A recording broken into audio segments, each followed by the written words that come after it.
Welcome everybody. Here we are. I'm back. This is like musical chairs of podcasting here anymore, right?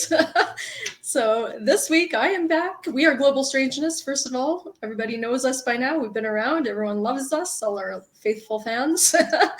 So we are myself, Deborah, Jeremy, and Michael. We are missing Scott this week. And Bruce, we are saying sayonara. It's been fun having you on. Hopefully he comes back as a guest once in a while. But yeah, this is the crew for this week. So this week I got to pick the topic. And so I wanted to talk about everything divination and all the tools you use.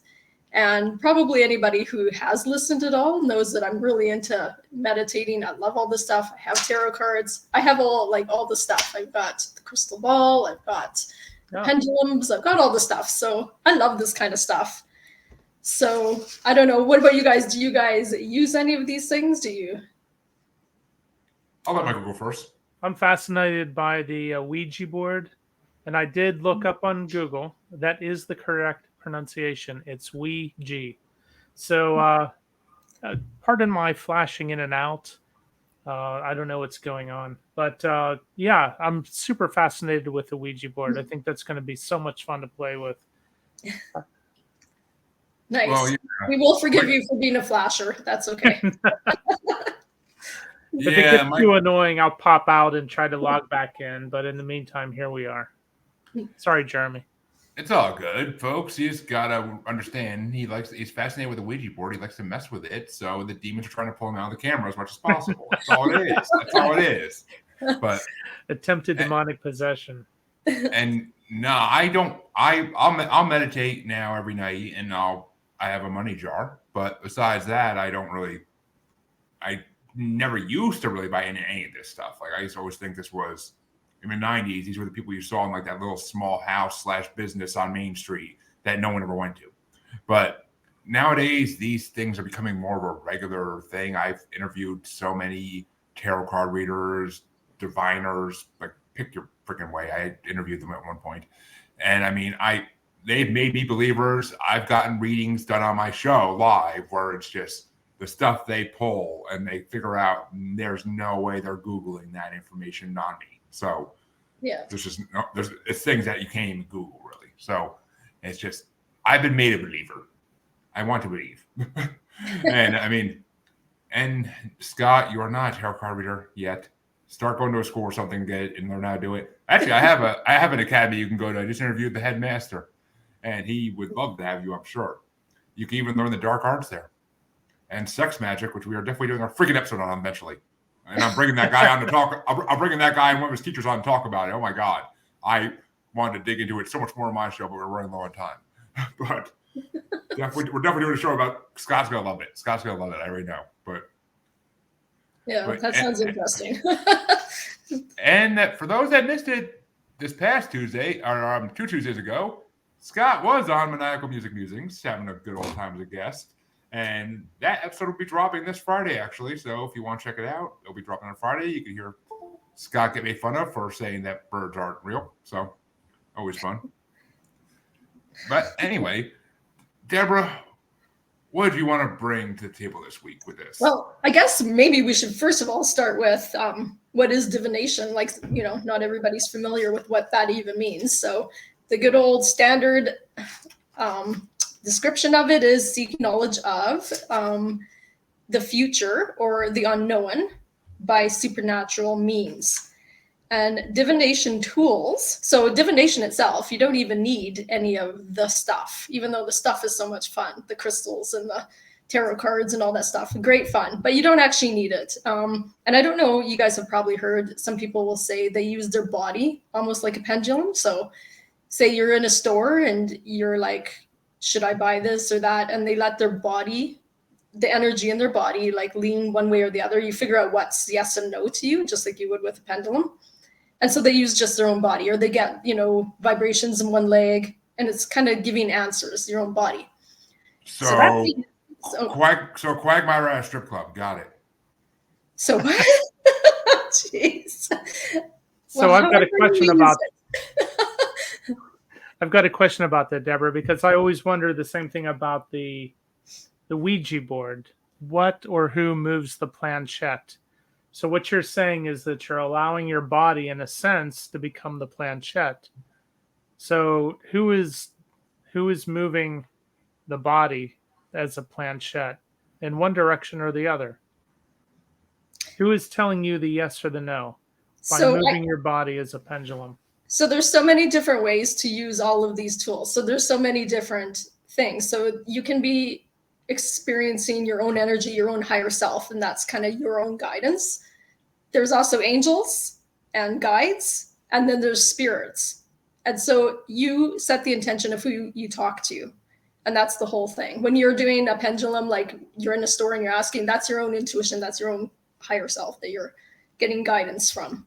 Okay. But when you're using a Ouija board, maybe you're wanting to speak to a specific spirit. And so and this is where people say it's all demonic, but it's what you use the intention for.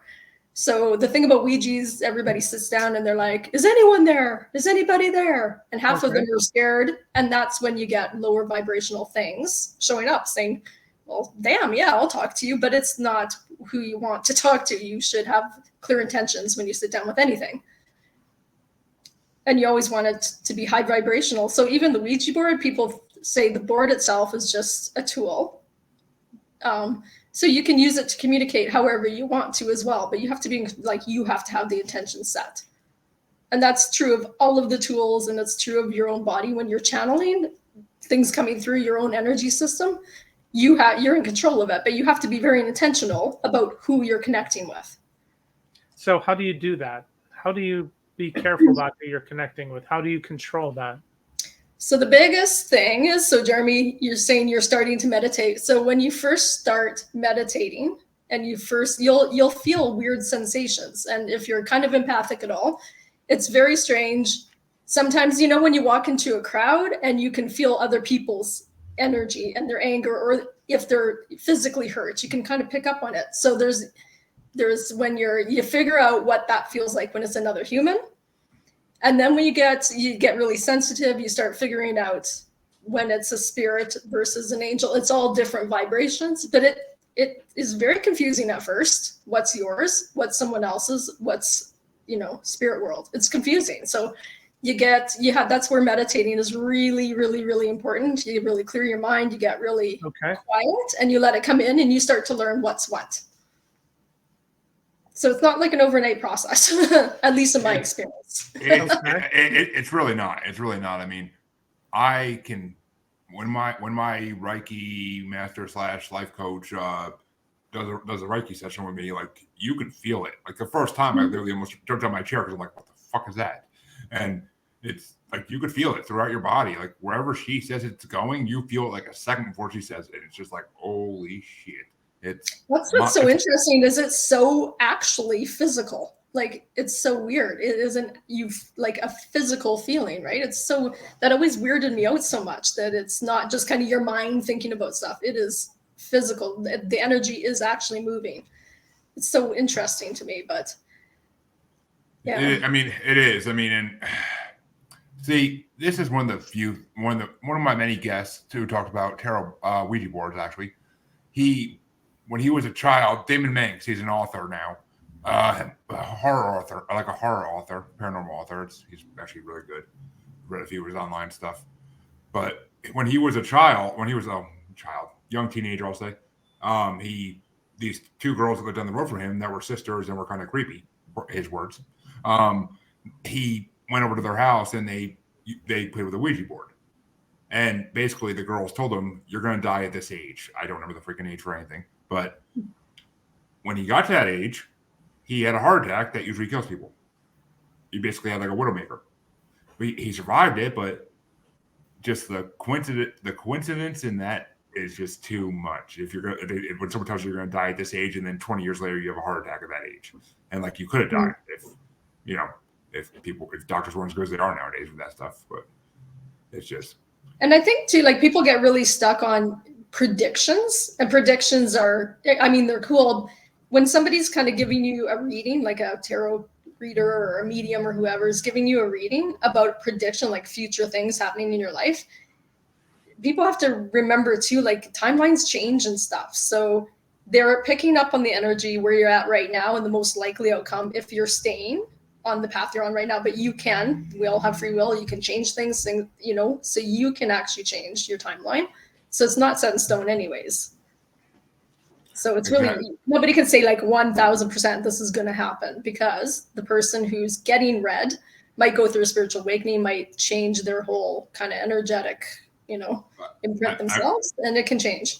I mean, technically, if you get a reading of some kind done every day, it should always be different every day, because you're always changing your future bit by bit. I mean, worse or better, it's going to change some way though.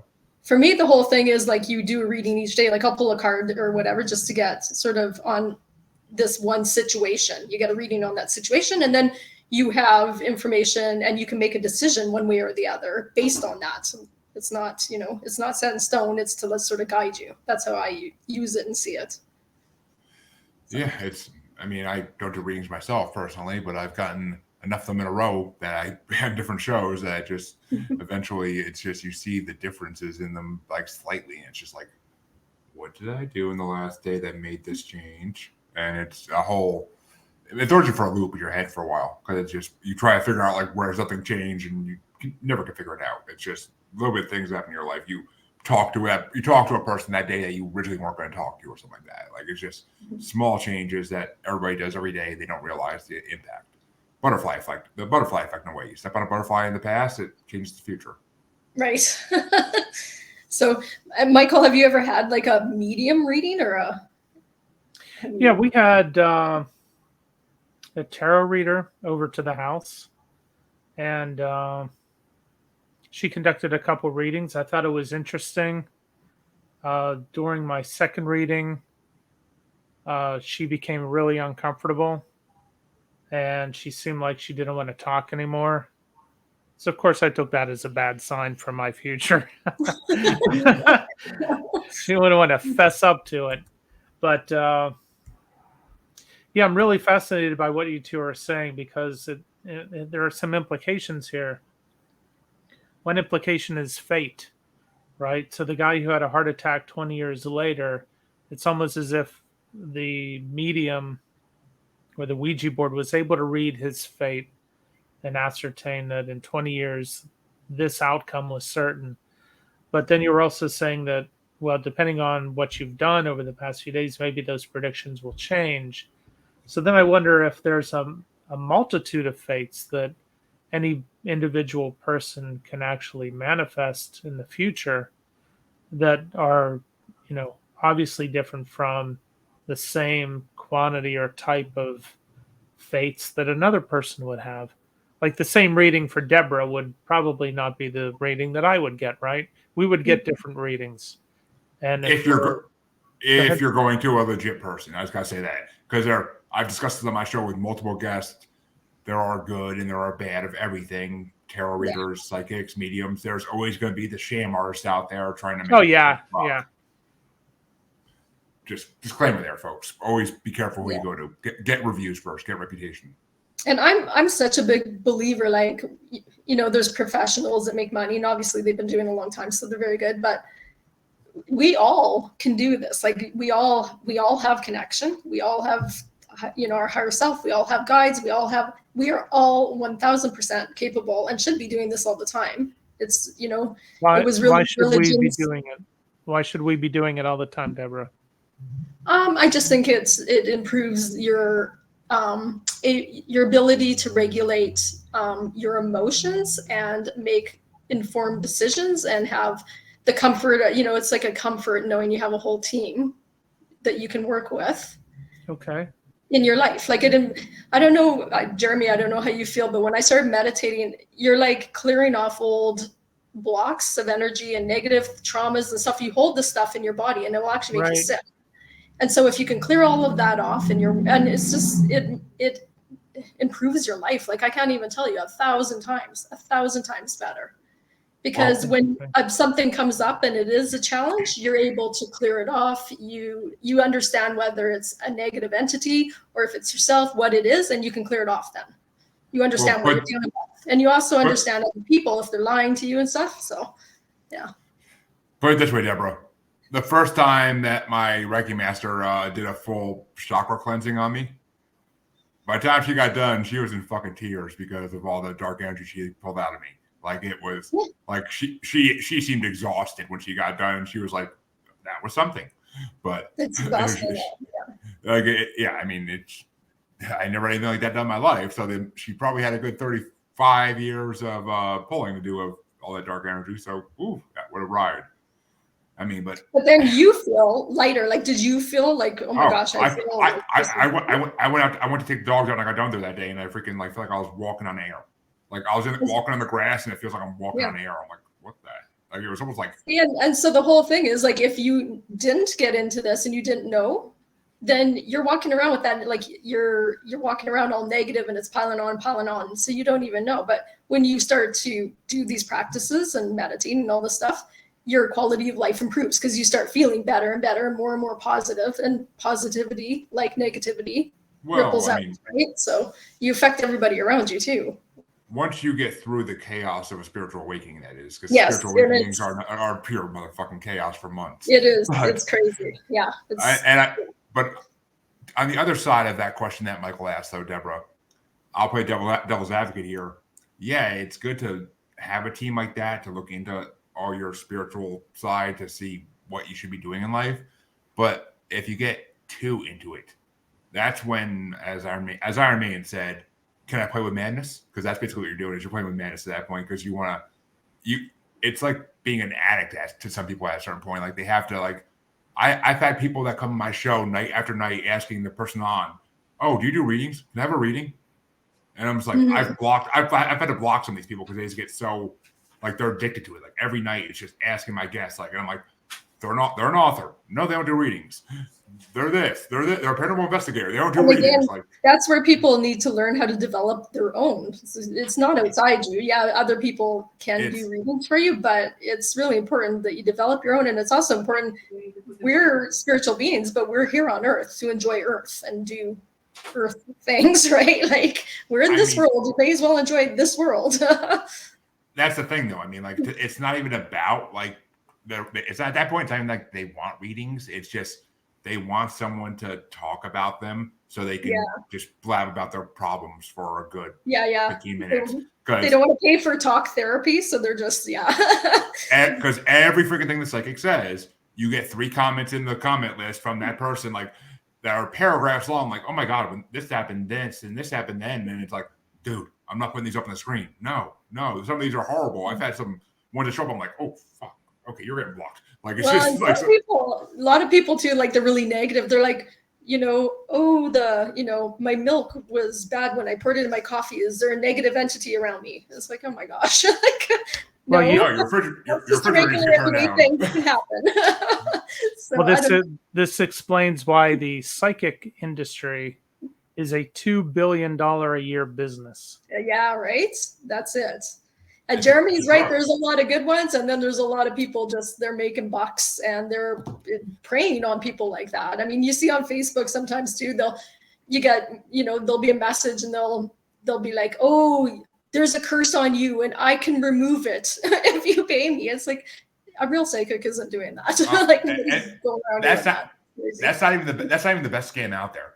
On Instagram, you'll get messages from random psychics. Okay. Oh, the fates told me I should give you a reading today. Can you just pay $3 for the reading? No, I can't. No, if you want to give me I straight up say to them, like, if you want to give me a reading, you're doing it for free. If the fates really want you to give me a reading, you're going to do it for free.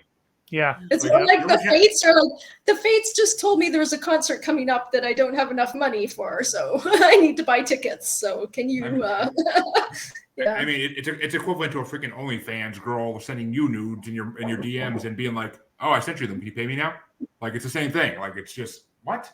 Like no, I would have came to you if I was interested. I don't need you to come to me. Like it's just I've blocked so many people on Instagram because the freaking mediums wanted me to like pay for readings all of a sudden. Yeah, because their cards told them that they had to talk to me. Don't put energy into that at all. Just don't even. I just ignore all of that kind of crazy. Like it's nuts. So. But so I guess Deborah, how do you? I'm sorry for interrupting. How do you tie what you're talking about now with the remote viewing that you've participated in. Is there a continuum here? Is there some overlap in these realms? How do you explain that? So it's all different. So we all have, there's, different abilities. And some people are naturally strong and some, so about the clairs. Most people know clairvoyant, clairaudient, clairsentient, all those, right? Clairsentient. So And that, what is for the audience, what does clairsentient mean? clairsentient, I think that's the one where you're tasting or smelling, isn't it? And then clairvoyant is vision, clairaudient is you're hearing things. Okay. And then there's claircognizance where you just know things. Like it's kind of, have you ever had where something just comes to you and it's like you just know it. You don't know why, but like, you know it. It's claircognizant. Cognizant. What she just fucking said. Like that's where deja vu falls into that. Like deja vu and synchronicity falls into that category a lot of times. So clairsentience is the ability to use the 5 senses. Well, like it's not your regular vision. It's not your regular, but you'll taste. Like, have you ever walked into a room or whatever and you smell, say, your grandma's perfume or a really strong scent of something, and it's not there. There's no flowers. There's no anything, but the scent is there, and you sort of have a feeling of knowing they're there. That's when you can smell something, or if you can taste something, like a really strong taste, but you haven't taken a taste of that. So. Right. So we see that kind of activity on like paranormal shows where the investigator will say, well, I smell perfume or I smell cigars. Mm-hmm. So you're saying that clairsentience. Cigars comes up a lot with people who sense spirits in their, if they're sensing like their grandparents or great-grandparents, like cigars come up a lot. I've had multiple people tell me they smell cigars, and of course perfume cologne is a big thing too. Can't tell you how many people said, "Oh, I knew it was my grandfather because I smelled Old Spice and Bengay." Yeah, Old Spice, yeah. So the thing about remote viewing, you were talking about, you asking about that. So I am very visual, and I do have really strong clairvoyance. So, but it is something that's another thing anyone can learn, and it's you should actually take it, Michael. I'm sure you'd really, really enjoy that course. I'd like to get recruited by the CIA, so I should try this. Well, it's just really interesting because it's very structured. Like I went into it because I kind of went through a spiritual awakening. So I had these visions happening, all this kind of stuff kind of happening. And I took that because I was like, I need to control it because it was just really fast and I didn't know what was what. And I thought I could learn how to direct and control it or whatever. And when I signed up, I was like, what kind of people are going to be in this class? But there was like psychologists, there was, like I said, a police detective from New York. It was like really interesting. And these people are legit. I mean, they get hired by the governments, they get hired by police, to help in missing persons cases and things like that. So it's a legit skill. And it's very like you have to submit what you're doing each time, and they mark you whether you're, what your targets are, and if you're hitting targets and what you're strong in. And so it's provable, I guess, is what I'm trying to say. And it's very methodical how they do it. So that was really interesting. But I got into that because I was having visions anyways. But it was just kind of all these weird flashes. I'd see some people, and I'm like, well, what the hell was that? I don't know what's going on. But at the same time, I was picking up, like I was going through the dark night of the soul. So all this crazy stuff was happening. All this energy stuff was very confusing. And I was just trying to navigate my way through it all. So. And before I forget this, Michael, you asked earlier about like how he was kind of destined to have the heart attack. Like it was right. I hate to keep comparing this to time travel, but they are very similar. With fate, I mean, basically there are same as time. There's fixed points, things that are always going to happen in your life, in the world, no matter what. Like these things are always going to be, and no matter how much you go back and try to change them, or no matter how much you try to predict the future to change them, certain things are never going to change because the fates just think it's too important too important an event to not happen. I mean, I don't know what the fates are, but I picture the 3 old ladies in Greek mythology cutting the threads like in Hercules. Like that's what I picture when I think of fates. Yeah, well, I think we sign up for certain lessons because to me, school, like Earth is like a school for us to expand our awareness and our consciousness. And so we sign up for certain lessons. So you can't just bypass it, because that's what you came here to learn, and grow past if you can. And if you don't learn your lessons, you come back. That's why you keep reincarnating. That's what I Yeah. Oh, but that's dead on what I've been told by multiple people who are star seeds and are into all the spiritual extraterrestrial type thing. I mean, if we really are just, like, I hate to say this, like Scientology believes, just alien spirits in human bodies. I don't. That's about as far as I'll go with Scientology. But I mean, we're basically just going back up to some waiting room in the sky, or we're going up to some. Basically, yeah, it's like a DMV waiting room in the sky. That's what I like to call it. And you have to keep going back until you complete what you're meant to do. And I mean, there might be some greater plane you go to if you complete everything you're supposed to do, but it takes generations and lifetimes of living over and over again till you get that goal. I mean, and from what I've been told, you don't always come back as the same species. You come back as different species for different reasons. I also believe that, yeah. So, Well, I mean, that's utterly terrifying. First of all, let me say that the U.S. government has spent $20 million minimally on remote viewing, so obviously they take it seriously. But okay, so if you're going to believe in reincarnation, and I don't have an opinion one way or another,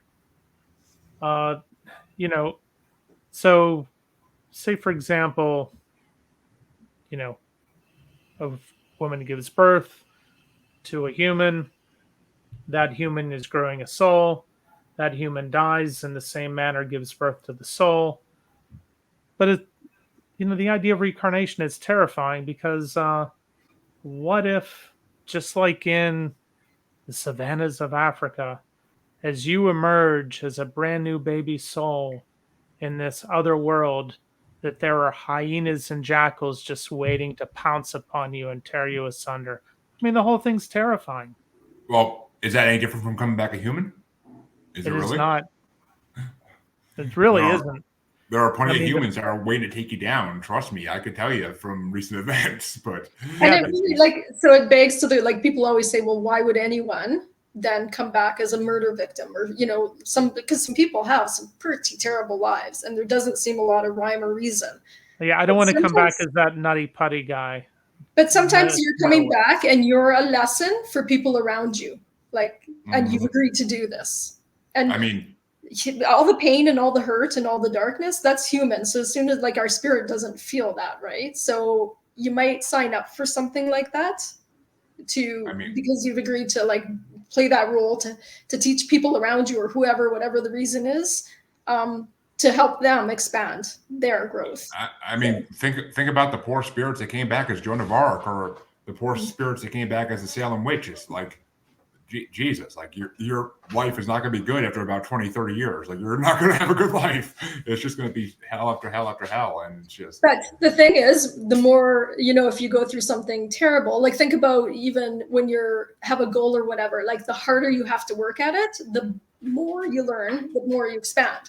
So I think that's the same for, like, kind of life lessons. We come here, and if we can master a really hard thing, then we expand all the much, because everything is love in the end. That's the whole lesson at the end. So you have the potential to learn bigger lessons if you've gone through some hardships. So. Exactly. I mean, yeah, it's multiple lives, just learning lessons over. I forget what the hell show it is, but they kept coming back, and, like, in the one life they get hit by a car, so then the next life they try to avoid the car, and, like, a horse runs them over. Like, it's just like, it's Murphy's law that if you try to avoid the inevitable, that something else is going to happen. It does make sense, reincarnation, when you think about, like, I have a terrible fear of heights, and I've never fallen off anything. I don't, like, there's no reason for it, but I have a real fear of it. So that kind of does, give some credence to that as well. Like, when you have unexplainable reactions to things that you shouldn't even know about, but you do. Yeah, Maybe but that's a life. I might push back on that a little bit, because I've got the same fear. And it's very possible, Deborah, that something happened in your childhood that you don't even remember that involved falling. Yeah, that is true. It could be a repressed memory, period. Just that, I yeah. know as a child, I fell off a swing when it was at its highest point. I don't remember that. My parents told me it happened, but I have a fear of heights. I do not like the sensation of falling. So are those things related? Yeah, and I mean, definitely there can be a correlation there. And I've always kind of chalked it up to I'm short too, so I'm not used to seeing things from up Right. high. No, I get that. Yeah. I also think We, part of it is our insecurities with managing our own physicality. Are you limber enough to manage yourself in a precarious situation? You know, is your limbic system, that of a gymnast or somebody that's in the IT field and sits at a desk all day like me? Yeah. And then also you have to think if you had sort of a tumultuous childhood, your whole like fight or flight kind of system is always, It's always on. it's always on, a little bit higher alert than other people. And also TV, ads, whatever. Like we do absorb that, especially if we were watching stuff like that when we were young. So I mean, it's a culmination of all this stuff, I think. it is. I mean, and it's past lives too. I mean, and that's another huge part of divination is it dives into past life regression and people who. I just had on someone the other day who is a human design specialist, and she basically does human design reads. Actually, she's going to come back on my show in December to do a full one on me for an episode. But it's interesting. Human design and past lives kind of tie into each other too, but human design is more about figuring out where you are currently in the future. I mean, obviously, past lives are the opposite, but they kind of do. You can't know who you are and what you're going to be unless you know where you came from, basically. I think there's so many different studies. Like that's interesting that somebody does that as their work. Like I guess we should talk about like the different types of divination tools, like the tarot cards. Oh, before you do that, I've got another question. Oh yeah, go ahead. Okay, so when you are remote viewing, are you basically using somebody else's eyes to see something, or is this more like astral projection? So it's different than so I thought I was really confused about that at first too, because astral projection, you're actually energetically leaving, going to a location. And I thought this was interesting because I was like, it must just be the same thing. Not. And the thing about astral projection is they can't use them when they're trying to like say, you know, get information on another country's like fighter planes or whatever, like trying to get intel kind of thing like that, because it can be detected. Animals will see an astral projector, like the energetic body. They will trigger. Whereas remote viewing, you're seeing it. It's like a vision from you're still in your own body. It's your own eyes, but you're kind of almost bilocating. You're not actually, your whole energetic body's not there. You're seeing it. Okay, because what I was trying to get at is, I mean, if you can use remote viewing to assess,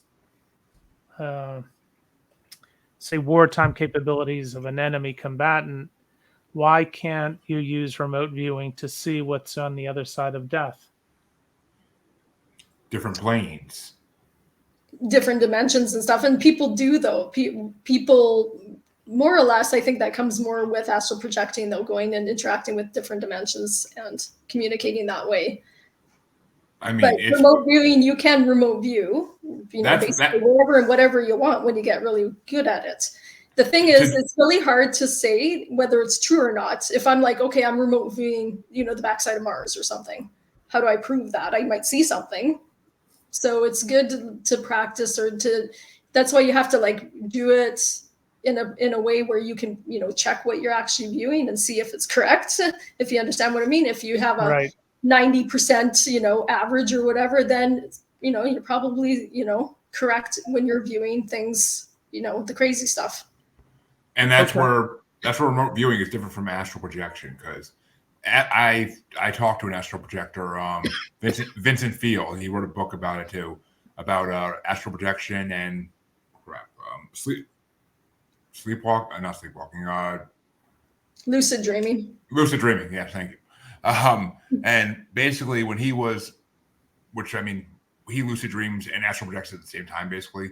And he's been to so many different dimensions, and some of them are terrifying, some of them are very warm and welcoming, but some of them have creatures that you would never want to meet in your wildest nightmares, and some of them have creatures that are cute and cuddly looking almost. But he said, he's like, I've been to 40, 50 other planes, and He said, I've yet to find the one where that is supposed to be after death. I have not yet, because when you get to that place, I'm sure you can feel it if you're projecting. You could feel that place is like darkness and just despair. I mean, or I guess bliss if there's a freaking heaven or something. But I mean, I don't know. It's just, that's why the whole reincarnation, extraterrestrial spirit type thing makes sense, because it'd be too far away for us to even project to. Like, it'd just be way, way, way away. And only your spirit would know how to get there.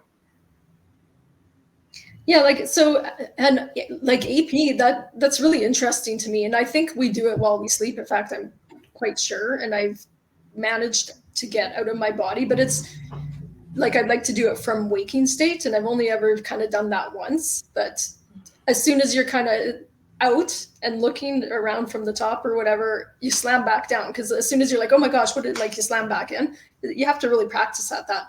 But I thought it was really interesting, like, because people are like, why don't you go to the Vatican then and like dig through whatever? But there's astral projectors as bodyguards there that keep you away. So I was like, well, that's really interesting. Like, people have been doing this for a long, long time, and some people are very, very good at it. And I thought that was really interesting that they have security in that realm as well for nosy people, like, say, just me. If I figured out how to get there, you can't just go do everything unless you're strong enough, or, you know, stronger than them, and they've been doing it a long time, is what I. Okay, you just blew my mind. That is such a cool concept. Yeah, well, I mean, think about it. The governments, like you said, they've spent tons of money on this stuff. So they're way ahead of us. Like, this is just, like Jeremy was saying, it's becoming more and more normal. People are talking about it. People are kind of diving in, because we've been taught to fear it all. We've been taught it's evil, you know, it's against the church, it's against, you know, and also we're so stressed out with all the, you know, chaos in the world and distracted by stuff. You have to have a, you know, really strong kind of sense of peaceful mind to do all of this stuff. So they're way ahead of us. and since Captain Scott ain't here right now, I will say that, I mean, the Montauk Project, MK Ultra, all that was early starts of getting to this eventually. All that was the beginning of them trying to use people with the capability, and by drugging them and trying to make them bounce further, like, it's just what the government. It's the government. If they think something exists, they're going to have some people to look over it. I mean, Men in Black, Bigfoot catchers, basically, like, or handlers, I guess would be the better word. I mean, there's, for everything we believe may exist, there's already a government agency trying to control it. Trying to figure out how to use it to their benefit, of course. Yeah. And many different governments, not just the US or Canada, or, everybody. They're all doing it, right? Trying to be the first to master it. China and Russia are the freaking kings of that, yeah. The Russians were doing things before we ever were. And I mean, even the Germans, if you go back to World War II, I mean. And again, this is really big. Why I think we, like regular people, everybody needs to do this. That's another reason, is just for openness. Like, you can't be lied to if you can see just as clearly as everybody else the truth, right? Which is, 100% why they don't want everyone to do it. Why the churches squash it down, and governments and everybody else. I mean, the religious institutions have been squashing this down since the beginning of time. That's just the way it goes. I mean, anybody that was a freedom thinker was getting pushed down, and if they didn't quiet down, they got taken care of. Yeah, because, I mean, you can't control the narrative if people can see for themselves the absolute truth, or, So it is absolutely, it's just so fascinating to me. I really, over COVID, I really went down the rabbit hole of taking classes and digging into how to do all these different things, and my latest thing is, actually, I bought a telescope, and I'm going to start learning about astronomy and astrology as well, because those two things coinciding together. And I don't know, I'm such a nerd anyways. I'm just a big nerd. Hey, astrology ain't nothing to joke with. I've had plenty of them on my show, and I've gotten readings, and they're another thing that's so freaking accurate. You can't deny so them. Interesting. Yeah. Yeah, that's interesting, Deborah. Good luck with that. That's so cool. Yeah. Seriously, so, I have an academy you might want to go to, Deborah. Just saying. Yeah, possibly. Like, I literally just got the telescope and the this little guidebook on astronomy, and I'm gonna start doing little nights, out looking at the stars. And I have a book on how to read astrology, how to read from your birth date and whatever. how to sort of put that together. So I don't know. I like learning. I'm a very curious kind of person. So I get into all this stuff. Well, speaking of other ways of divining, Mhm. I have 10 of the weirdest fortune telling divining methods from history. And some of these are normal and I've heard of them, but some of these are I've never fucking heard of and they are funny as hell. So we're gonna have some fun with these, and I'm sorry Scott has to miss these, but he can watch it in replay. I tagged him in it. But the first one is, of course, augury, divination by birds. Especially. I'm sorry, could you pronounce that again? What is it? Augury. Augury. Divination by birds. Yep. Because chickens actually were the most popular ones. They used to use them to predict the outcome of battles. And priests would scatter grain in front of specifically raised chickens, of course. And whichever the birds ate the most out of, whatever pile the birds ate the most out of, would correspond to the degree of success that the Roman forces would enjoy that day. It worked really well only during one battle, really, and that was the first Punic War with Carthage. They basically consulted the chickens on what the Navy should do, and the chickens thought it would be a good day to attack the Carthaginian fleet, and apparently it worked. But the battle plan that he wanted to use at the same time, the chickens wouldn't eat the battle plan pile, so the captain had the chickens thrown overboard, saying if they won't eat, let them drink. And he ordered his ships into battle, and he suffered a crushing defeat. So he was recalled to Rome and put on trial, not for losing the battle, but for the sacrilege of killing the sacred chickens. He was sentenced to exile and died afterwards. Gotta love it. Take that seriously. I mean, the Romans, the ancient civilizations believed in this type of stuff. They lived by it, but I mean, the old gods, that's what they were all about. I mean, I never fucking think of it. You saved me on this last week, Michael. It's the freaking three ladies in Greece. I can't think of the name of ever. The oracles of Delphi. Yeah, there we go. Okay. like all that stuff. They lived by that stuff back then. But this next one I've heard of as well, but osteomancy, divination by bones. Okay. And I mean, of course, this was one of the places this was big, among others, is the Zulu nation of Africa, which uses whatever the patterns of scattered bones to tell fortunes. In ancient China, questions were carved or painted on the bones or turtle shells, which were then heated until they cracked. The seer interpreted the pattern and size of the cracks to find the answer. And the early inhabitants of Scotland used a version of osteomancy called, I'm going to fuck this up, but Slinianchid. I don't fucking know. In which the shoulder bone of a cooked bone of a cooked animal was consulted, but first the querent faced a challenge. They had to pick all the animal's flesh away from the bones without ever touching the bone with iron, aka fork or knife. So how do you do that? I don't know. How do you get all the animal's flesh away without using iron? Leave it outside for birds to peck it away for a bit. I don't know. Boil it? Can you boil it, or does that change it? I have a feeling I'm thinking they had to use like their fingers or something, or they had to clear it all away with their fingers, like every little last piece of flesh. But it seems like it would take a while on some if they use a cow or something. But the next one, this one's kind of funny. Alphidomancy, divination by bread. It was an ancient world thing. It's how they would solve crimes. Suspects would be rounded up, and each would be fed a piece of blessed bread or cake made with barley. To the innocent, it was just a snack, but the guilty party would be beset with stomach pains, indigestion, or simply choking. Sounds to me like they had a barley allergy, but okay. And even the parties who thought the cake tasted bad were considered guilty. They believe nowadays that it was more likely the bread was selectively poisoned, so that whoever the judge needed to be guilty would get sick. Yeah, that sounds highly plausible, Jeremy, actually. So you go in there and you pretend that's the best cake you've ever had in your whole life, no matter what you're feeling. Yeah, pretend it's the best cake you ever had, then go home and shit your brains out. That's the way you do it. This one, though, before my surgery, this would have been my thing. Gastromancy. Divination by stomach rumbles. Which is basically the fortune telling based on the sounds and signs of the belly. The sounds of digestion were thought to be the voices of the dead and were interpreted by the seer in a kind of possession experience. Some scholars believe that the seers who translated or sneakily created these noises were the forerunners of modern ventriloquists.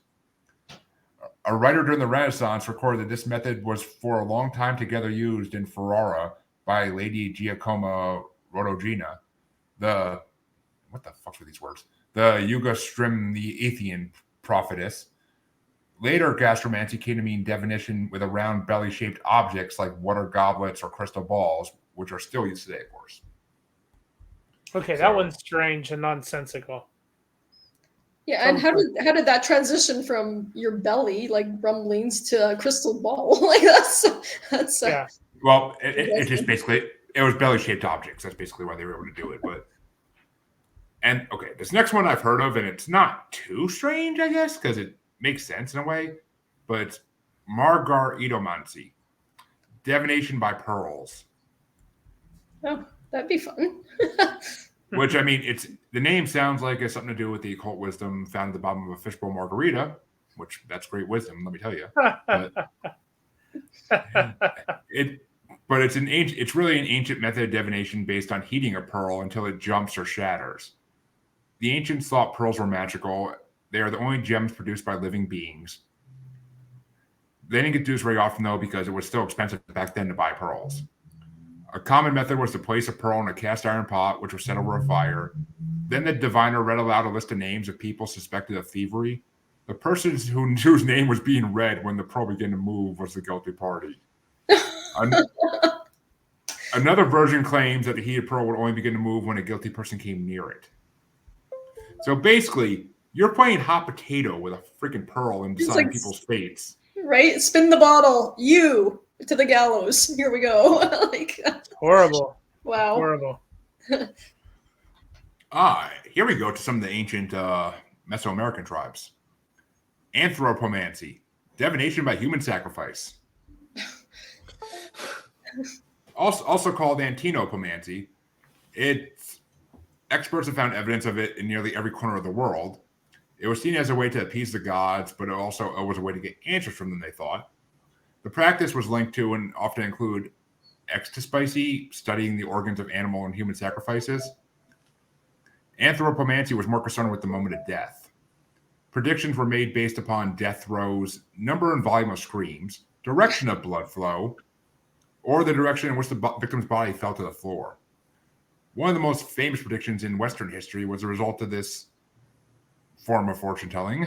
According to the Roman writer Suetonius, the seer Spurina performed anthropomancy before she warned Julius Caesar to beware the Ides of March.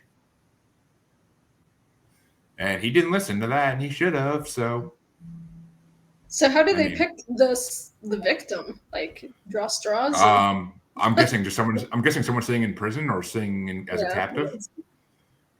I mean, it's the same thing as like when they used to cut chickens' heads off, and like they would like wherever the chicken landed on, like when it finally dropped, would be what they believed. It's horrible.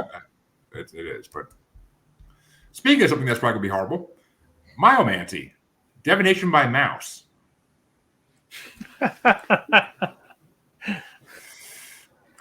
Myomancy was based on the movements of mice in a defined area or by the sound of their squeaks. Having your doom pronounced in the high-pitched voice of a tiny mouse sounds adorable, but the ancients took it seriously. Mice gnawing at treasures in a Roman temple were thought to predict the First Roman Civil War, and the dictator Fabius Maximus, I like that name, retired early after the squeak of a mouse predicted his doom. So that actually makes maybe a stretch, but that makes a bit of sense to me. That like maybe not, going into wars and stuff, but animals are so, like say an earthquake is coming, and they're all trying to scurry out, or the air quality is bad, so they're trying to, so I could see how they watch the behavior of mice and be like, oh, something's coming. I can kind of see that. maybe not to the degree they were doing it, but if you watch animal behavior, it is telling, right? When natural disasters are coming and stuff like that, they sense it a lot faster than us. Exactly. I mean, so that one actually doesn't. That one's not as horrible as I thought it would be. I mean, but this one I can see. A bit more sense. Well, this one I can see Deborah doing. Oh. Dactylomancy, divination by jeweled rings. Oh, I'm down. But the most popular form of it comes from the Middle Ages in Europe. It required a set of 7 rings, like the Mandalorian, and I mean not the Mandalorian, the Mandalorian? I think that's the right name. Yeah, it is. Star Wars makes me think it's not real. Damn. Each was made of a different material that corresponded to a different day of the week. No one really knows how the rings were used, but they believe that the correct ring was rolled across or suspended above a table marked with the letters of the alphabet.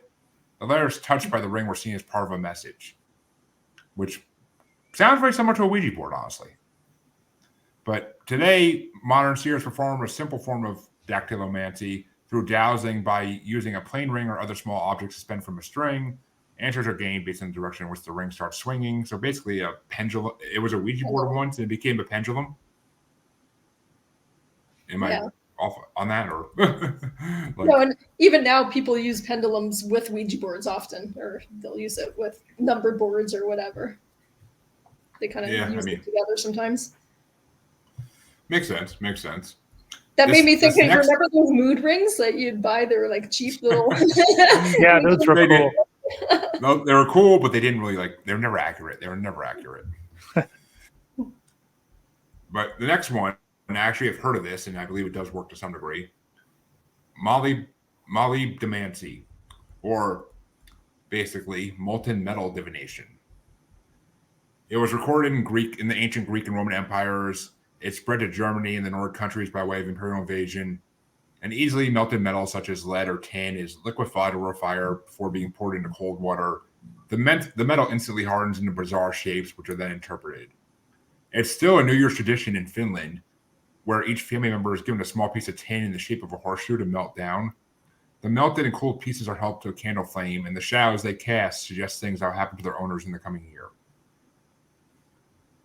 That's interesting. That's almost like tea leaf reading, right? Where you drink the tea and the leaves at the bottom are doing whatever shapes, and people. I was gonna say we haven't even touched on the tea reading yet. That freaking Harry Potter stuff, right? You got the black dog, Harry. But okay, this last one is the one I'm looking forward to the most because it's just the most outrageous.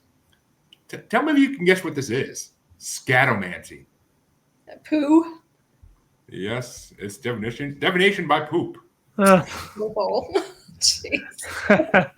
Seers and magic users from several ancient cultures were known to tell a person's fortune by the look of their excrement.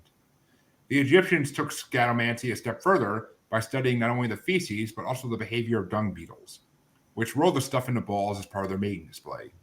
Speed and movement of the beetles, as well as the marks left by the rolling, were all taken into account for the final prediction. Staring at poop to gain secret knowledge might sound like something only an ancient barbarian would do, but modern doctors still practice scatology, or the examination of a patient's stool samples to learn about their health. So, I mean, we are still technically doing that one. Those scarab rings from Egypt, like those are, have you seen like on Antique Roadshow and that kind of stuff? Like those scarab rings, they're very, very common. Everybody was buried with them back then, but they're really cool. Like they really did take that to heart, so to speak. Those beetles. Well, and what can I say? There's actually a lot more that weren't even on that list that are freaking strange. But Jeremy, isn't there some kind of divination where you use almost like divining rods? Actually, okay, I think I have that one right here. Actually, I think that might be this one. I'm not sure if this is exactly what you mean, but occultomancy is performed by dropping between 7 to 20 metal or bone needles into a bowl of water or onto a flat surface covered in powder. The arrangement of the needles or the tracks they made in the powder would be read and interpreted. It was used by nomadic Romani people or gypsies. And it's known as sortilege, which means predicting the future based on the casting or throwing of token items. Interesting. So, I don't know if that's exactly what you meant, but it was kind of similar to what I think. But there's also the dowsing rods, like what you use to find water, but you can use those to get yes or no answers too, right? That's it. I don't know if that's what you're talking about, Michael. That's what I was thinking, but I don't know that to be true. I mean, paranormal investigators use them to talk to spirits. Oh. So, I mean, they did when they did my house, at least. But they just basically pulled them out and tell a spirit to either push them together or pull them apart for yes or no. But because the common things now, I mean, mirrors, like scrying, right? So that's your, crystal balls, mirrors, anywhere where you're kind of doing vision stuff, and then crystals. People use oh my gosh, people spend so much money on crystals. That's a big business. It is. We have a bunch of crystal stores over here. Yeah, it's big, and then the pendulums and the tarot cards, the Ouija boards, people with flames, just like a candle, scrying with a candle. Okay. I actually just went past that one, but we could dive into that. Oh. Daphnomancy. Is that what it is? It was an ancient Roman thing. It was the practice of tossing laurel leaves onto a fire and interpreting the sound of the burning leaves as well as the fire's brightness.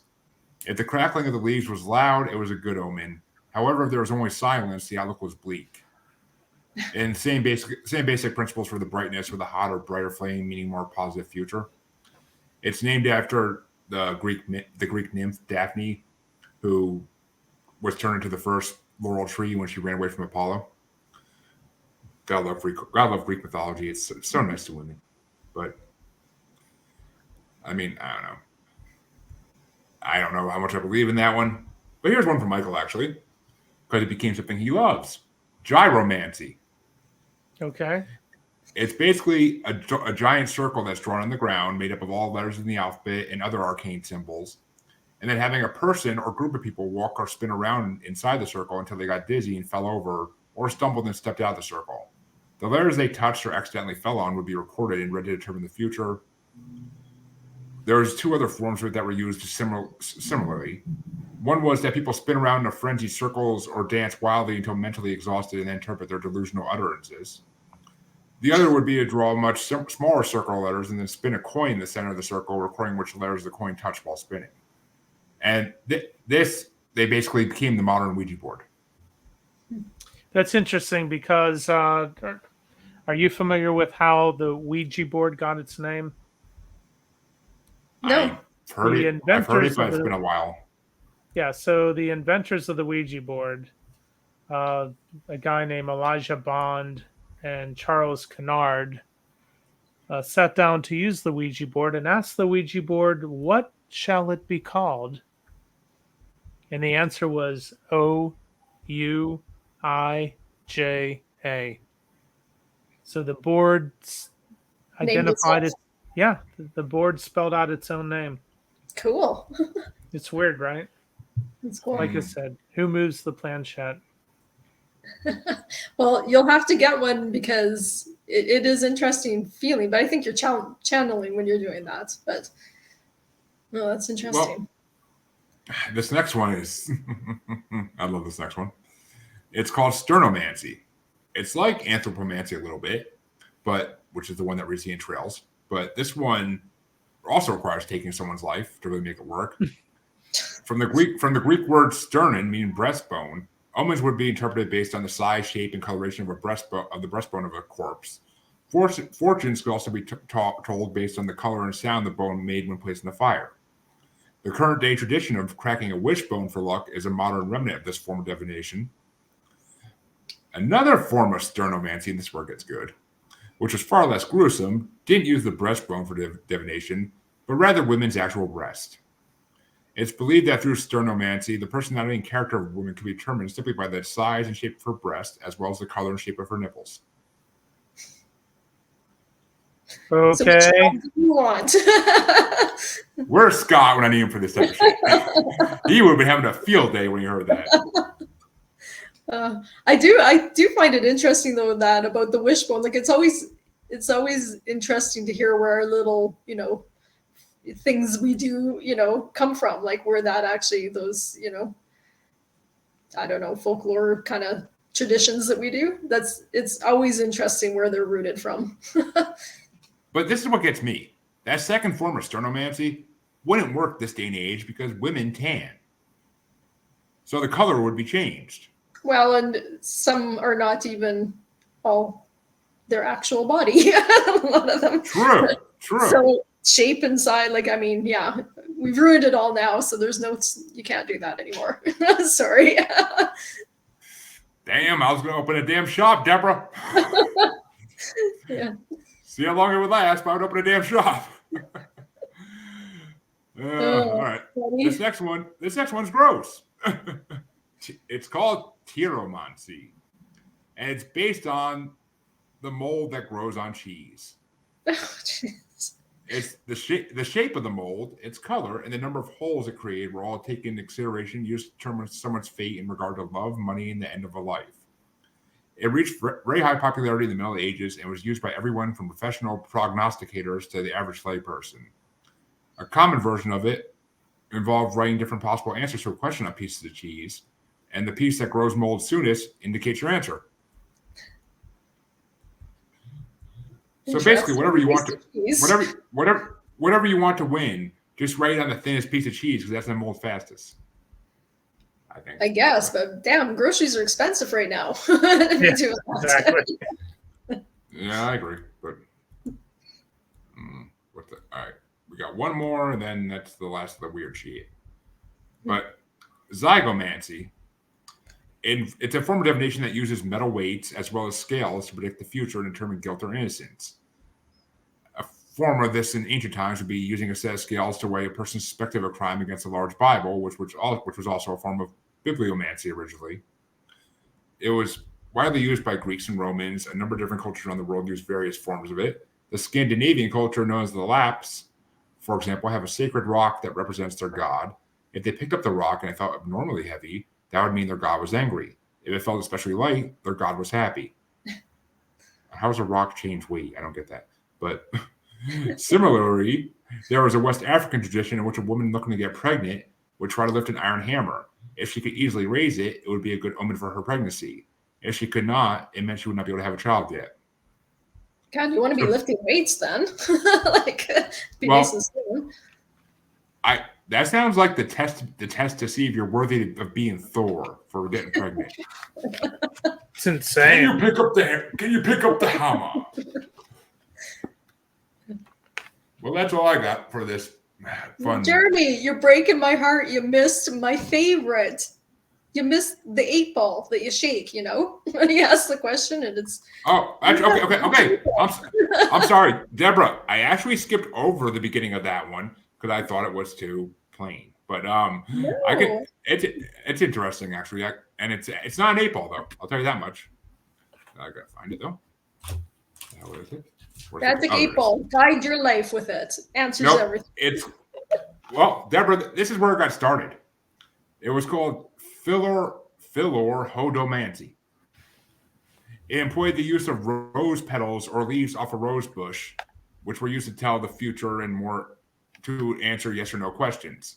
Similar to how people they use the magic 8 ball. Practitioners of this would take the petal or leaf between the tips of their fingers and ask a question, typically out loud. Then they would slap the petal or leaf on the palm of the other hand. If it made a clear, crisp sound, it meant yes, whereas a muffled or quiet slap would be a no. It derives its name from the Greek word pholon, meaning leaf, and rhodon, meaning rose. Another version involved cutting 3 roses at the stem, as you would do for a bouquet, and placing them in a vase of water, assigning 1 rose to mean yes, 1 to mean no, and 1 to mean maybe. Whichever rose lasted the longest would be the answer. See? So that's the beginning of your 8 ball, of your magic 8 ball. You shake right there. Why are you sighing, Michael? What's wrong with you? Magic 8 ball. Just not the magic 8 ball, but it just seems like a history of innocent people being blamed for crap that they were not responsible for. It would be terrifying back then, especially when it's so arbitrary. Like saying if you're guilty or not. Like, it'd be so scary. Wow. And it doesn't okay. Yeah. Go ahead. If Scott was here, I gotta do this for him. If Scott was here, he'd be saying, "That's not the kind of 8 ball I use. That's magic." Yeah. Yeah. Indeed. Carnival Scott, gotta love it. Yeah. But you were saying, Just, you were talking about one of these approaches, and it involved interpretation, of course, throwing the bones, looking at the scat, blah, blah, blah. But I doubt if there was any kind of structured way of doing that analysis. It seems like it was purely arbitrary. well, I mean, that's also where dice come from. When they say when you're playing dice, and they say throwing bones. Like that's where it came from. That's what they used to do. Yeah. Like throw the bones. Like I mean, it's just. Well, I think the one thing that's really clear is people have always sort of had an inkling that there's, other dimensions and other, answers, and they're desperately seeking them. They're looking outside themselves for answers, a lot. Like you're saying, the people harassing the mediums when you're on your show and stuff, like people forever have been looking to get some answers from somewhere else.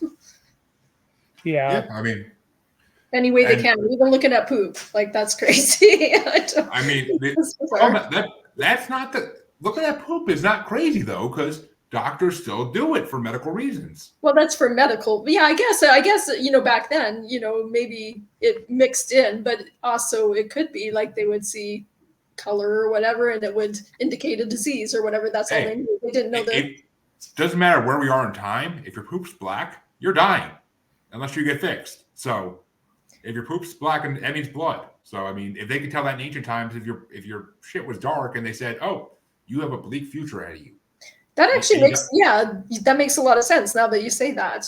Actually, that they would, perhaps not have the medical terms and knowledge, but they would just see a bleak future, just because of a color or something. Yeah, that's interesting. Interesting. I mean, I'm pretty sure if your bowel movements are any color besides what they're supposed to be, there's some kind of issue in your dietary. And it may not kill you right away, but it's going to eventually. I'm pretty sure the boob one was just some pervert figured out. The quagmire of ancient Rome, but yes. Yeah. Huh. Well, which ones are you guys willing to try? Which ones are you interested in? Well, I got chicken, so I can go kill one of them and let it run around. No, don't do that. You can't do that. Lunch. Drink something different. I wouldn't kill it. I would let my dog do it. They do it good anyway. And I'll let the dog grab it, and wherever it drops it, I'll draw a bunch of signs in the grass, and wherever the dog drops it is my future. What, future barbecue? Like that's Oh no! If they're in the dog's mouth, we never eat them anyway. If the dogs kill them, right, or if they die, it's because it could be they're either sick or we don't want the dog's nasty mouth going in our food. Dogs do not have cleaner mouths than humans. That's a fucking myth. I believe that. Well, yeah. I mean, you think about what they chew on and eat and whatever. Yeah. They also have stronger acidic whatever in their saliva, so they can handle it, but we can't. So, Michael, has your mind been changed at all about this subject? Well, it's been super interesting, trying to divine meaning out of arbitrary coincidences. Like you said, there may be some glimmer of scientific background to some of it. Some of it may be just looking for a way to justify a preordained decision. We don't like that guy. Let's throw the bones and make sure he's the one that's for it. But I like the bread one. The bread one. You poison the bread to the person you don't like to begin with. Yeah. Yeah, I mean, it's so interesting. It is so interesting. And I mean, but a lot of these had historical significance too. I mean, battles lost because they didn't listen to this. I mean, it could be coincidence completely, but still. I mean, the Ides of March is a very famous thing in history, and if Julius Caesar listened to what they said, then he might still be alive. Like, all he had to do was not leave his bedroom that day. So some of it, so here's devil's advocate with that though too. How much of it do you think is suggestion, like almost like a hypnotic suggestion to the person, and then they fulfill it because they were told the fate. But I mean, the two historical examples, they didn't listen, and that's what fucked them. Yeah, but maybe in the back of their mind, they were like, oh, so you know what I mean? Like, yeah, I don't know. or like I said, maybe both those instances were fixed points in fate where they had to happen. It was going to happen anyways. Yeah. Yeah. I mean, Julius Jeremy, Caesar dying seems like a fixed point, but with the idea of fixed points, are you suggesting that time or history is circular, and these fixed points don't change, just like marked on a clock? It's not circular, but basically, if this is the line of fate or time, you can have different strands shooting out in all directions if people change what they're doing. But there's always going to be certain strands that are there and are never going to change. Those strands, to put it in the Greek mythology way, those are the strands that turn gold that the fates can't cut.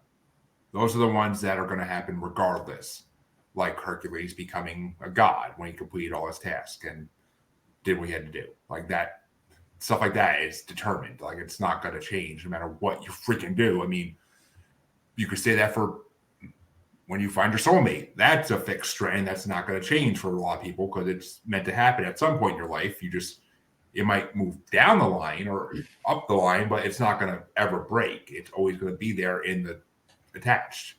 While other ones, like you could have the chance to win the lottery here, but nope, you didn't make the right decision. So snap, it's gone. Interesting. Or also, so it's interesting because I was just thinking about the lotteries, because look at how many people win the lottery, and in a year they're flat broke because it wasn't really their destiny to kind of be rich like that. Like they blow it away anyways because they're not prepared for it. Or the people who win the lottery and they don't even check their numbers and don't realize they won until like a year later. And then it's like, that'd be me. I never check I always forget. How sad would that be? I don't play the lottery. I don't like the odds. And I don't have money to waste. I don't have money to waste on it. So, I mean, I will buy I used to buy a scratch ticket here or there. And my theory always was, if I win on it, I will go buy the exact same scratch ticket again. Yeah. And then I will keep doing that until I lose. And sometimes I'd be up a couple $100 by the time I lost. Or sometimes I'd be out a couple $100 by the time I lost. Because you're not making as much as you're spending at in some of them. But it's just the way it goes. And I would always let fate decide it, because I would just keep buying the same one over and over again, because maybe eventually I'd hit that $1,000 a week one, which I really wanted. Yeah, $1,000 a week for the rest of your life. That sounds perfect. Yeah, but you have to have just light energy about the lotteries and whatever, because there's just so much energy, crazy energy around it. So, and that's when manifestation comes into it too, because you can manifest certain things, but if fate's this line, are you just manifesting what you were going to have already, but you're just getting it sooner, or you're making it happen when you want it to happen because you're trying to manifest it? I feel like we have a lot of control over our fate, but you have to be energetically ready for it. Because it's one thing to be like, yeah, I'm ready to have money. I'm calling it to me, and I'm so grateful for it coming. You're saying all these things, but if you haven't actually dealt with the blocks that are in your body, in your system, in your programming, it's not going to work. So you have to do a whole bunch of work before you can ever change the direction. It's like that. It's like the money jar I have. There are nights I shake it and I feel like I could feel the energy in me, and I'm just like, I'm going to have a sale at work tomorrow. I'm going to have a sale at work tomorrow because I could feel it. And then there are the nights where I'm really tired, and I shake it a couple times half-heartedly, and nothing happens the next day, and I don't expect it to half the time, because I know I didn't really put my full spirit into it at that point. I was just half-heartedly doing it just to do it. So it's the way it goes. It's just, all I know is the world is so much cooler and more interesting than you even realized before. When you start looking into all this stuff, it's just fascinating. It is fascinating that the governments and the armies and everywhere, they've been doing this for a long time. There's a lot to it. There's a lot of craziness to it and a lot of funny stuff, but then there's a lot of practical uses too, if you figure out how to do it. It's very interesting. I mean, but you're right about the energy thing, because I mean, if you can get your dream job and you go into the interview and you're full of energy and you say, I have this, and you manifest that you're going to get the job, you'll get it. Attitude is everything in those things. And if you go in like doubting yourself or thinking you're not going to get it, you're not going to get it, because they're not going to see what you see. They're just going to see you as someone who seems to have negative energy about them. Mm-hmm. So, I mean, unless your qualifications are that damn good, I mean, you're not going to get it. So, Deborah, Mm-hmm. I astral project to the Vatican Library, and I get through the security guards, but the drawers containing the information I want, the old documents that were stolen from the Incas and the Mayans, are locked. Can I still see them? I think so. And like, believe me, How? Wouldn't I have to open the book to read it? But so again, I'm not an expert on this stuff, but No, I get it. I'm just wondering, if we were surrounded by people astral projecting, looking at our things, I guess it could be maybe why there are things moving in people's houses and they say they have ghosts. But you would expect to see a lot more things moving around somewhere like the Vatican Library. Well, put it this I way, don't though. think the physical things like move, though. I think you can move it like energetically, whatever, see, but I don't know that you're picking up the book and it's floating across to the library table and then flipping pages, you know. If you ever see, it's an expert, so. If you ever seen in like in a comic book or in a movie how Doctor Strange like reads spell books like energy wise instead of actually physical wise, Okay. like it's kind of like that. It's like a projection almost above the actual book of the book, and you can open it to whatever page you want. And but I mean, the Vatican itself is going to have defenses against this type of stuff. They're the Vatican. They've had people that know how to astral project for thousands of years. Like, they're masters of it. Like, I'm sure they have defenses for any kind of physical, mental, or spiritual like invasion. I'm sure they have all the defenses they need for all those. Yeah, it's fascinating. I'm just wondering, if I have the wherewithal to actually project, do I need to be in the physical presence of the artifact that I wish to examine? I'm sorry?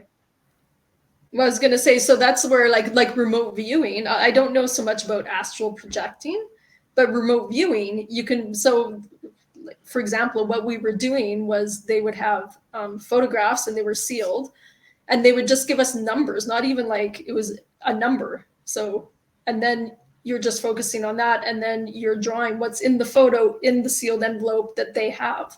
So it's not like you picture yourself opening an envelope or anything. You're seeing the photo or whatever. You're seeing that thing of that place. You're actually at that place viewing it at that time. They give you a specific time and stuff. So, but I am learning all this stuff myself too. Like, some people are just flipping amazing at this. I was just watching, this guy was speaking and I can't remember what the lady's name was, but she would spend time and she was actually projecting. She was leaving her body and she was out in space or whatever. And they were like, whatever. So as a test, they were like, well, read the serial. There's some space equipment or whatever. And they were like, read the serial number on that piece of equipment. And she did. And they're like, holy crap. Okay. So then she got hired because she can actually go and look at pieces of equipment for them like that. So I mean, that's incredible. That is really interesting. And all these like evidential stuff is so interesting to me, where you can prove over and over and over again that it's correct. Which, I mean, if you listen to our episode we did on reincarnation like almost a year ago, probably. I mean, a lot of the cases we provided in that one, like they're the reason I believe in reincarnation so hard, because it's just, there's so many stories that can't be, like, these people would not have known these things about their past lives. Like kids wouldn't have known things about their past lives at the age they were. It would, before Google, before computers, before internet, these kids knew things in the 70s about a previous life as a fighter pilot in World War II or World War One, whatever the hell that story is. Yeah, it's so specific, so specific. Like it was incredible. Yeah. And they would meet like their past lives, like co-pilot, and they would be able to have a conversation with them and say things that only that person would have known in the past life. Yeah. So I mean, it's creepy. It's fucking creepy. Interesting stuff. One thing we didn't talk about was automatic writing, because that's another divination, like where you kind of go in trance and I don't know, it's like your hands are moving on their own and messages flying through. Well, I had a channeler on my show who does that too. She's a they're called scryers. She had God damn, I can't remember her name now, but she's the Philadelphia medium. She basically has a multitude of angels that she communicates with, and she just writes down what they tell her to write down. And it doesn't always make sense, and sometimes she has to like just kind of like figure out what they're trying to say. Mm-hmm. But she did it for me on the show, and like I asked her about my podcast because she wouldn't know what I had coming up with my podcast plan that I haven't announced yet. Nobody would. Mm-hmm. And some of the stuff she pulled out, I was like, whoa, are you spying on me? Like, what the fuck? Are you in my head? Like, I don't know how you know this. I haven't told anybody about that plan yet. So, I mean, it's creepy. It's all this stuff is so freaking creepy because it's just like it's fascinating though. It's fascinating, but you don't. It's your peace of mind is slowly disappearing with these things. Like when you start realizing they're real. Another thing I found that this isn't really divination, but I was watching this. I think it's Mike Mandel hypnosis thing, and he was talking about graphology, so people's handwriting and how accurate they can, the information they can figure out about a person just by their handwriting. It's like that's interesting to me. Yeah, I mean, all this stuff is so interesting. I mean, I love hearing about this type of topic, and I mean, the closest I get on my show is past life people and tarot readers, but still, I mean, past life regressionists are freaking amazing people to talk to. Some of them have interesting stories. I mean, I literally had one who did a past life for a woman, and in her past life, she was burned as a witch in Salem. Which, I mean, yeah, you could make that up, I guess, but I mean, I don't think the way she told it, I don't think she did make it up because, like she said, like she could feel the heat when she was like reading that person's past life at that moment. She could feel the heat from the fire. Wow. Wow. Well, folks, unless Mike or Deborah have anything else, I think this episode has come to a natural end. No, but that's really interesting. Yeah. Really good. And so nice to not hear birds aren't real and flat earth every 5 seconds. No, Scott, we missed it. I miss birds aren't real. If it flies, it lies. But we'll be back next Sunday, same time, different place, but same time. And we don't know what the topic will be yet. We might have a guest if that's next week, or we'll have to have. I think Scott's sure to pick a topic anyway, but we'll have to see. Listeners, it'll be a surprise for you. That's even better. So use a divination tool and figure out what we're doing next week. See if you're right. Yep. There you go. Don't tell that to Scott. He'll think he can do tarot. All right, everybody. Well, it's been a slice. Yeah, thank you. Awesome. It's been great. Divine your future, people.